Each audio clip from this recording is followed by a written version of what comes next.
সবজির দাম সব কিছুর দাম কমে আছে। শসা 30, হাইব্রিড দেশিটা হইলো 40-50, বেগুন 30 টাকা কেজি, 40 টাকা কেজি, কারভুল 50-60, গাজর 70-80, চিচিঙ্গা 40, দুন্দুল 40, পেঁপে 30, পটল 30, উস্তা 70 টাকা কেজি। উস্তার দামটা আজকে একটু বেশি। টমেটো হইলো 150 টাকা কেজি। কয়েকদিনের ট্যাক্সে এক সপ্তাহ ধরে বাজার কম আছে। লোকজন নাই তো, লোকজন তো বেশি আই না, এর লিগা বেচাকিনি কম, এর লিগা মালের আমদানি বেশি। শাকের দাম কলমি শাক হলো 8 টাকা আড়ি, আর পুঁই শাক হলো 20 টাকা আড়ি, ডাঁটা 20 টাকা আড়ি, লাউ 30 টাকা পিস, মিষ্টি কুমড়া 25 টাকা কেজি। আগের থেকে একটু বাড়তি হবে লাস্ট সিজন।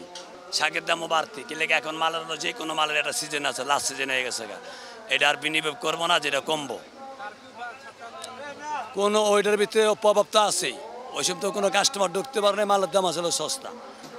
ছাত্র আন্দোলন যখন করছে তখন মালের দাম সস্তা আছিল, এখন বাড়তি।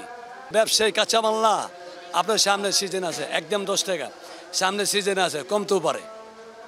সব থেকে দাম হলো পাতাকপি, বাজারের ভিতরে এটাই রেটটা বেশি, আর কোনো মালের রেট এরকম নেই। পেঁয়াজের দাম 5 টাকা কম কেজিতে। আর এখন বর্তমানে পেঁয়াজের দাম পাবনাটা 110 টাকা, আর আলুর দাম 60 টাকা 55, খুচরা বিক্রি 55, পাল্লা নিলে 70 টাকা 80 টাকা 200। আদার দাম পাইকারিতে কিনায় কম পড়ছে, 10 টাকা কেজিতে কম। রসুন আগের দামই আছে, বিক্রি করতেছে আপনার 200, 190, ইন্ডিয়া চায়না যেটা। দাম কমে যাইতেছে, আগে কোরবানির পর থেকে দাম কম। এটাই ব্রয়লার 160 টাকা বিক্রি করতেছি, আর সোনালি বিক্রি করছি 230 টাকা কেজি। এগুলো সোনালি, আর এটা হচ্ছে ব্রয়লার। না, কারণ বাজারে পড়ে নাই, অন্য বাজার যদিও পড়েছে থাকে, কিন্তু কারণ বাজারে পড়ে নাই। কারণ বাজার চতুর্দিকে কোনো গ্যাঞ্জাম হয় নাই, তো এই কারণে কারণ বাজারে প্রভাবটা পড়ে নাই, কাস্টমার হয়েছে। মশলা হলুদ মরিচ আগের রেটে, হলুদ 320 টাকা, মরিচ 350, জিরা 700, এলাচি 35, শুকনো মরিচ হলো 250 আর 350, দারচিনি 400, লবঙ্গ 1600।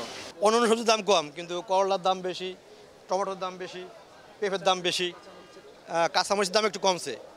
কাঁচামরিচ 160 টাকা করে এখন। আলুর দামও বাড়তি, আলু 70 টাকা করে, 270 টাকা করে পাল্লা। আগের মতোই আছে দাম, কিন্তু কিছু কিছু দাম একটু বেশি।